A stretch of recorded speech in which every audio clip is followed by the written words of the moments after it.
tick, tick, boom. Check it out. Got myself a new toy. Got the Exalt Phoenix Silver Spec brushless motor, 17.5T. This one here is just released a few months ago. There's 3 different versions of this motor. They have the bronze version, they have the silver version, which this one here is, and they have the gold version, which is the upper end. Anyhow, let's gonna crack this box open and take a look inside. Okay, so what's the difference between the silver spec and the versus the bronze spec as well as the gold spec? The bronze spec, it has the hand selected stator, hand selected rotor, and it is also comes pre-tuned. As you can see here, it's already set to 50 degrees. As soon as I get this thing on the tunalizer, we'll know what the numbers read and what the amperage is, and know for sure what it is. The rotor that's in this is the same rotor that's in the others, which is, I don't know if you can see that in there, but it's AS2305. Also with the silver, they give you the resistance readings from the can, from the stator. Also, there's no other also. That's it. The gold version will give you everything that this one has, plus I believe it gives you ceramic bearings. I don't know for sure. The difference in prices on these things is the bronze starts off at 125 bucks. This one right here is 145 bucks, and you go all the way up to $170 for the gold spec. That's kind of pricey. The rotor feels pretty strong. I'm guessing it's probably going to be in the 150, maybe 160 range overall. Probably closer to 160. That's pretty strong.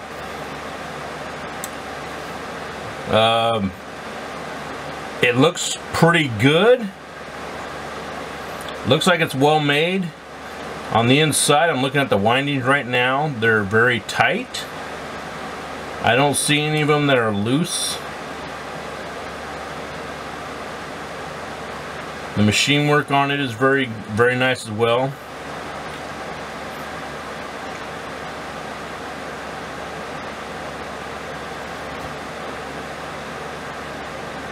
Yeah, this is nice. This right here is a 2-part can. It instead of the normal 3-part, where you have the stator in the middle, then you have the front comes off and the back comes off. This right here is just the back part comes off and everything comes out the back end of it. Only a single sensor port. This right here is really, I'm looking at the contacts right here. The clearance between the contacts and the or the tabs, the solder tabs, and the can is really small. I mean, it's very, very short. I'd be afraid of it arcing for any reason whatsoever. You know, you get like a piece of anything in there to get in there and short it out to the can real easy. That's kind of a fear factor, but overall looks really nice. It's not the fat rotor, because it's sunk in. I mean, it's inside the can versus being the same diameter as this. So anyhow, what do you say we crack this motor open and take a look inside and see what this motor is all about.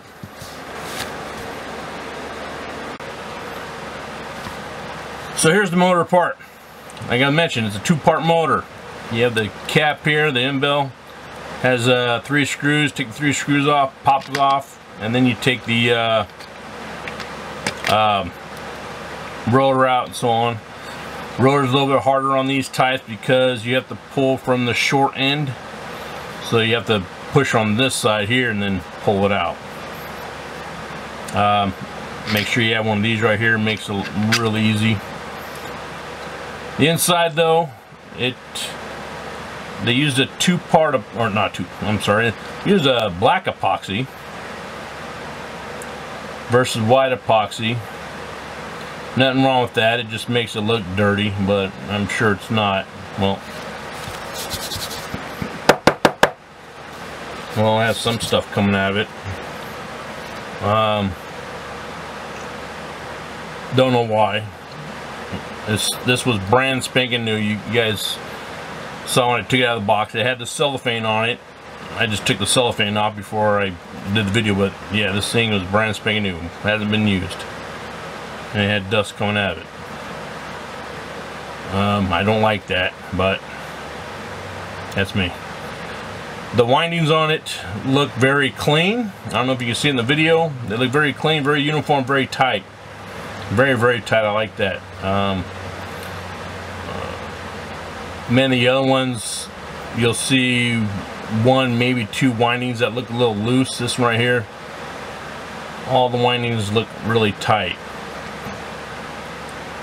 Again, this is also one of the hand-picked stators, so because this is the silver.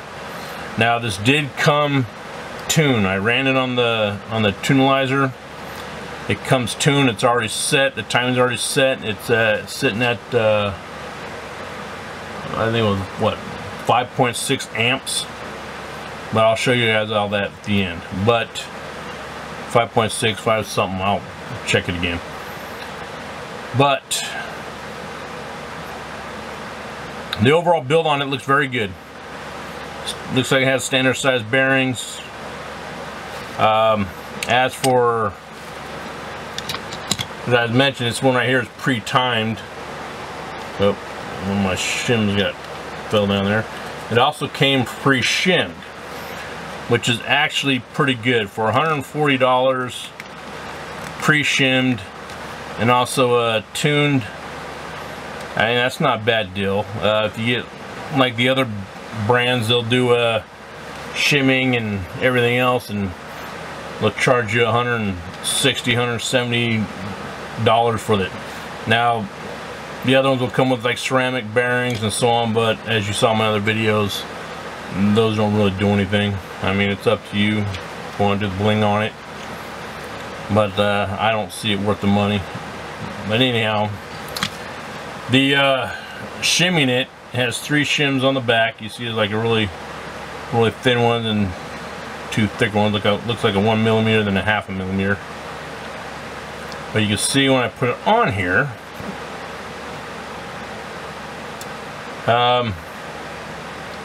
it sits pretty close. The rotor is really close to the sensors already. So if I go any closer, it'll rub. If you look at the sensors on here, see that the sensors are they're horizontal versus parallel with the bearing. I like that because it gives a little bit more surface for picking up the signals on the rotor.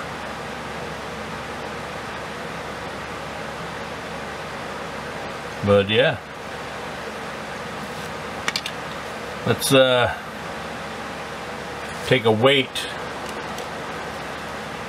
on the rotor. Let's measure the rotor and all that other good stuff, and put the motor back together and run some more tests on it.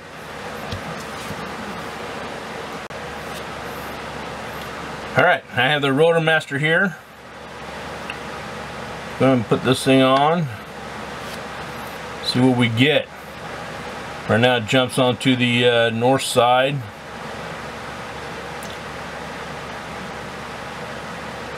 Looks like 1768 is the highest. Well, I got 1771 there.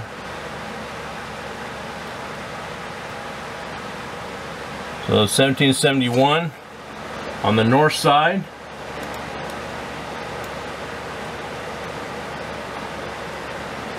And let's go to the south side.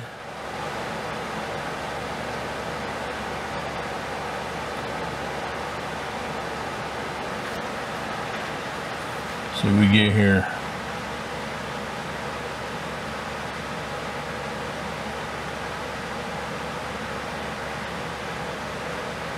Yeah, 1749 is about the highest I'm getting there.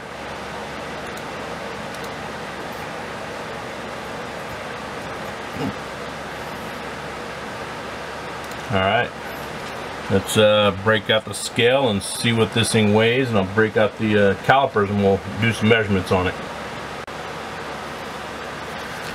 So I have it all back together.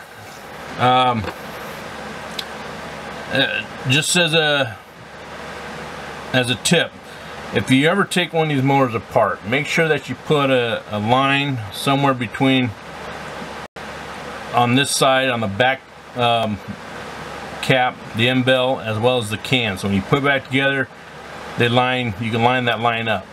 If you loosen up these screws right here, this whole end bell will twist. Some of you are probably saying, well, that's how you adjust the timing. Well, no. You adjust the timing by turning the sensor board. That's this part here in the middle. You loosen up these 3 screws.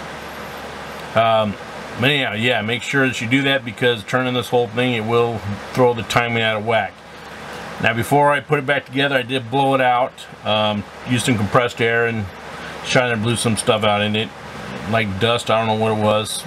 Some particles came out. Cleaned up a little bit.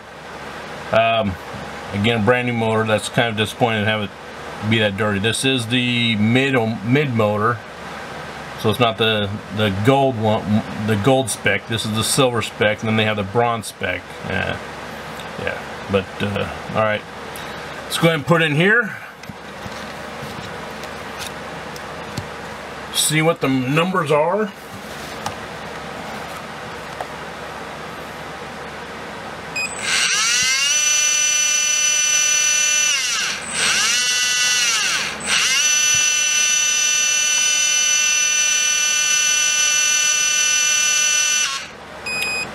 So, in case some of you haven't noticed, I did not hook up the sensor cable.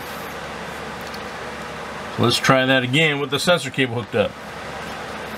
You'll notice a lot better speed now.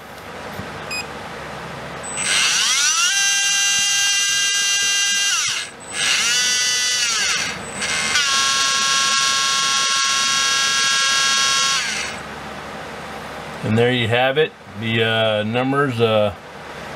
5.96 amps,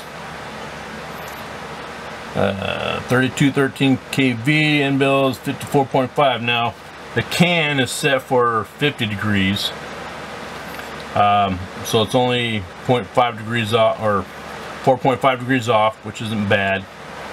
And you have the 53.8, 54.4, 55.3, the 5.96. That's about perfect, and you know, it's right under the 6 amps.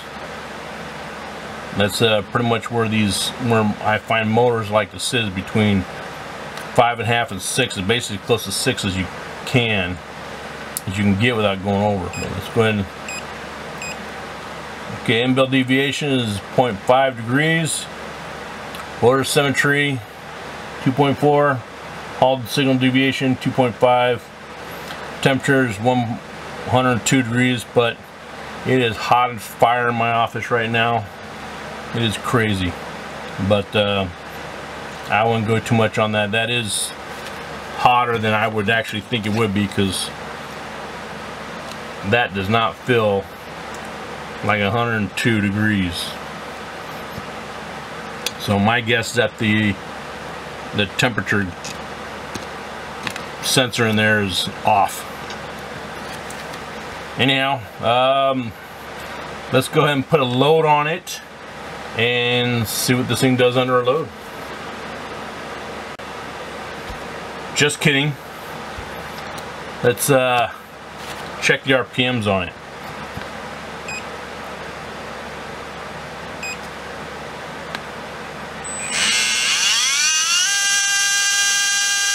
We got 24,000 RPMs.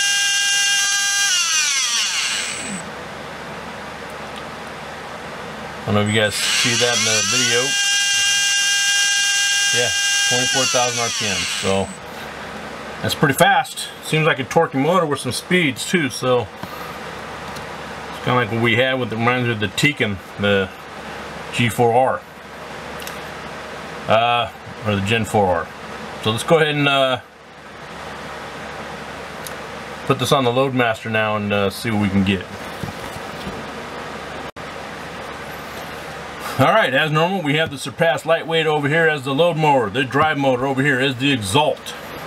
Let's go ahead and do an auto run test.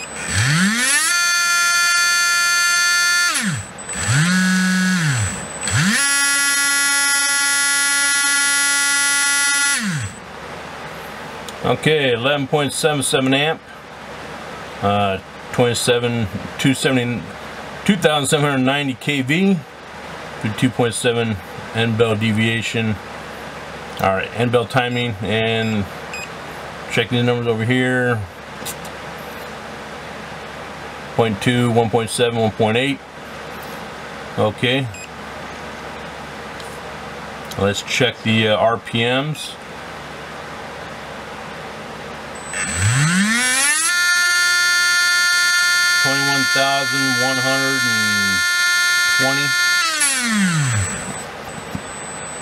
21,120 is the RPMs I got on that. So, all right. Let's go ahead and punch the numbers in, and then I'll show you the final results. Okay, so here are the numbers for the Exalt Phoenix Silver Spec. The numbers that from the testing I just completed. So, let's start off with talking about the motor itself. Motor weight 5.5 ounces. That's a little on the heavier side, but this is a fat stator motor. A fat stator will give you more torque. The rotor is AS 2305, which is the same rotor as the one they have in the bronze version as the gold version. Just at the silver version, although it doesn't state that it's hand-picked, I'm guessing it is hand-picked, because if you look at the numbers on the Gauss on this, they are very close together. Very close. They're only 3 Gauss off. On average, when you look at motors, they're 40, 50 Gauss off, but except for certified motors, are really close. Gauss of 1759.5, basically 1760. That's really good. That's a very strong magnet on that stator, not stator, the rotor. Stator length 20.09, about average. Stator IR. This is supplied when you buy a bronze, or not bronze, when you buy the silver spec. It comes with the from the factory. It comes with the IR, the resistance on that motor, which is 35.5. Stator diameter 3394, which is a big stator. Again, it's for torque. It has a fat boy stator on there. Rotor weight 0.9 on the rotor weight, which is about normal.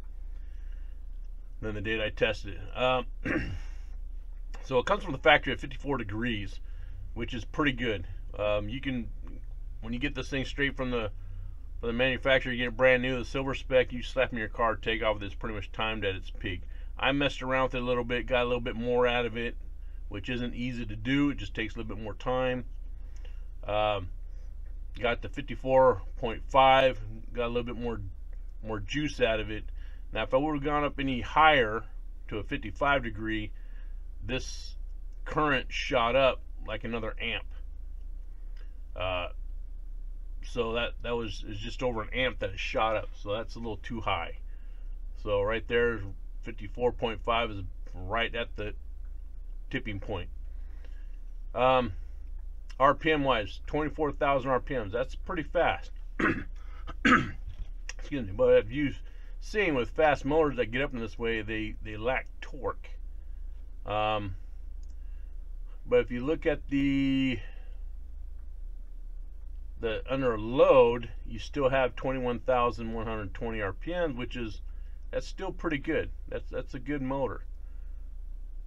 and then the timing and so on. These numbers here, M-bell deviation, rotor symmetry, Hall signal deviation, these are all really clean.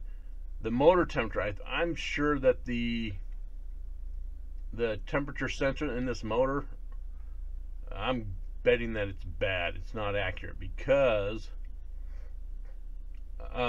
95 degrees was the first run I did, and the motor felt just a little bit over room temperature. My office was probably, more like my shop, corner of the garage.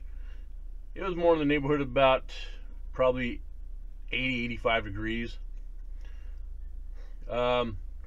It definitely wasn't 102 degrees when it came off after the load test. 1 hour after I tuned it, and then the load test was the same. But anyhow, how do these numbers come out at the end? Again, this is straight out of the box, the top number, and then I timed it.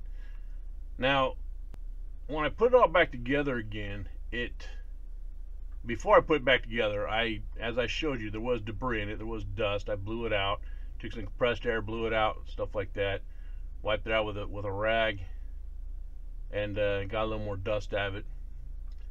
That was, like I said, that was odd. Comes straight, it's a brand new motor, straight from the factory. These are the numbers here. It was an amp increase of 5.88, had a kV drop of 13%, RPM drop of 2880. Now, how does this compare to other motors? Let's go take a look at the other motors. So if we look at something else that had 24,000 RPMs, let's see here, 24,000 RPMs timed. We have the Hobbywing G4. Then under load, it was 200 RPMs less.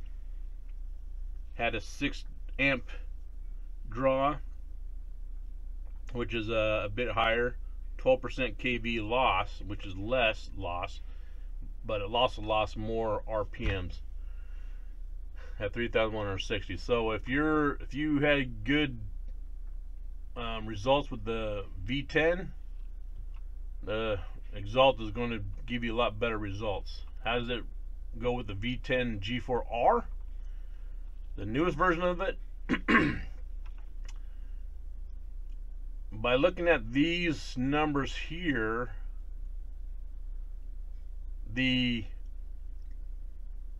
Exalt is going to be a better motor. Less of an amp draw. The kV was didn't have as big of a kV drop, but the RPM drop was huge comparatively. Now and also with the G4R, when I was running on the Hobbywing tunalizer and it was going through its automatic test, on the low speed test, it hesitated. I had to give it a little bit of a flick to get it going again. The Exalt, it had no hesitations, nothing. Doing the automatic test, it went through them perfectly, no hesitations, smooth, everything. It was great. Let's see other ones that I can compare to. 24,000. Let's see. The slot machine, the Spec Edition. Well, this one right here is no longer. This motor here was banned from a lot of the tracks, but you know what? For what I'm hearing out there, just about every track out there, is something like 75-80% of the tracks out there are still allowing this motor to run. But they did, Trinity did revamp their motors when Horizon took them over, and I'll have to get one of those new motors in and take a look at it as soon as I can. But anyhow, with the old version of the slot machine, 24,100, under low is 21,700, 2120. So the slot machine spec motor is shown to be a better motor than the Exalt. And let's see what else we got here. Surpass is close. The Surpass Big Boy right there is close. Surpass Lightweight is close. Be kind of a toss-up. This right, the Surpass Spec motor looks like you can gear that up higher, a little bit higher than you can with the Exalt and getting more performance. But looks to me like we're gonna have to put this thing on the Jerry to find out for sure how it compares to the other motors.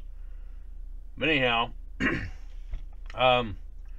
as I say this many times in all my videos, due to there being thousands of racers out there, there's going to be thousands of opinions on what these motors right here mean. So these motors the numbers I'm going over right now, it's my personal opinion.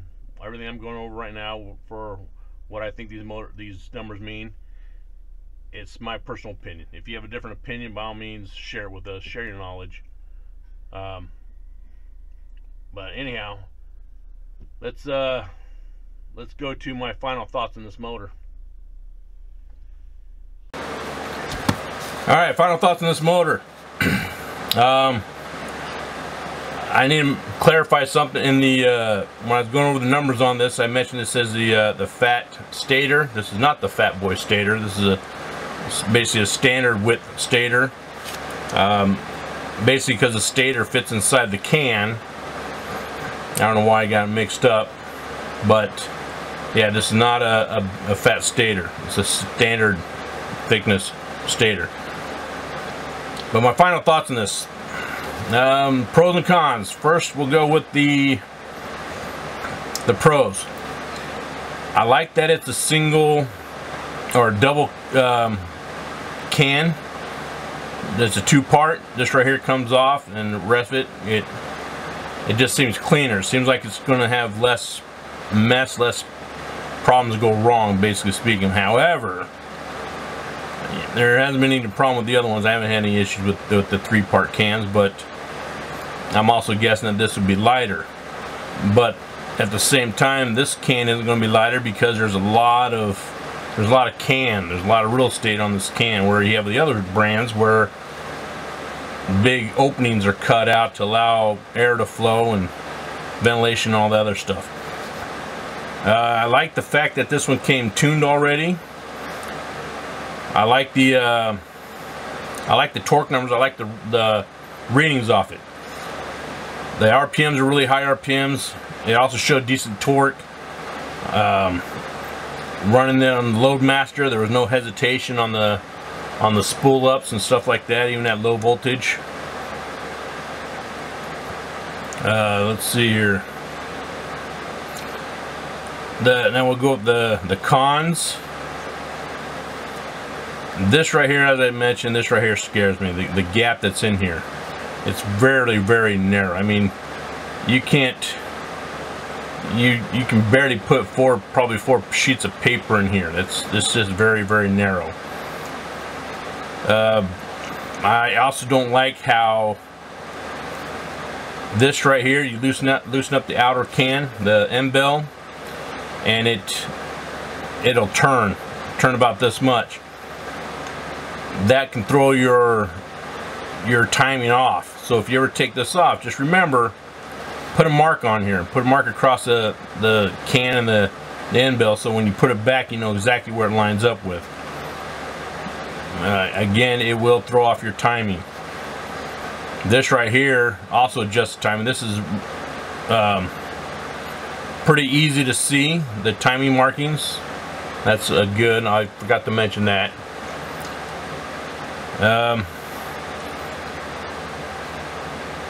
For $140 for this motor, I mean, it performed quite well.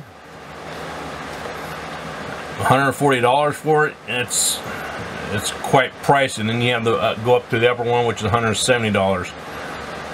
There's other motors out there that get about the same amount of performance that are roughly about $20 to $30 cheaper. So, you know, you take that in consideration. But overall, I think this motor would be a great motor for, especially on-road, because such high RPM. and it still has that torque that on-road cars need. Off-road, I think it'd be an excellent choice for that too, for bigger tracks. To know about the full torque on this, I'll have to put on the Jerry to find out how it will compare to the other motors as you put different loads on it and compare loads. But yeah, those are my thoughts on it. Again, these are my personal thoughts. I know that thousands of you out there have your different thoughts on it. By all means, please share your thoughts with us. This is a motor I have not received a lot of requests to test this, but I saw it on A-Main and I figured, you know what, I'll give it a shot, try it out. This right here is a very competitive motor, and without a doubt this motor will compete very, very well against just about any other motor out there. So yeah, I hope this video was informative for you. I hope you were able to get the information you wanted from this. I will have this on the Jerry to get more numbers off it and to show more how it compares to other motors under different loads. So if you like the video, please hit the like button and please subscribe. It allows my channel to get out there so I can purchase more motors and do more tests. If you didn't like my video and this wasn't helpful for you, like and subscribe anyway, just so you can watch all my videos and make fun of me. Alright everybody, you take care.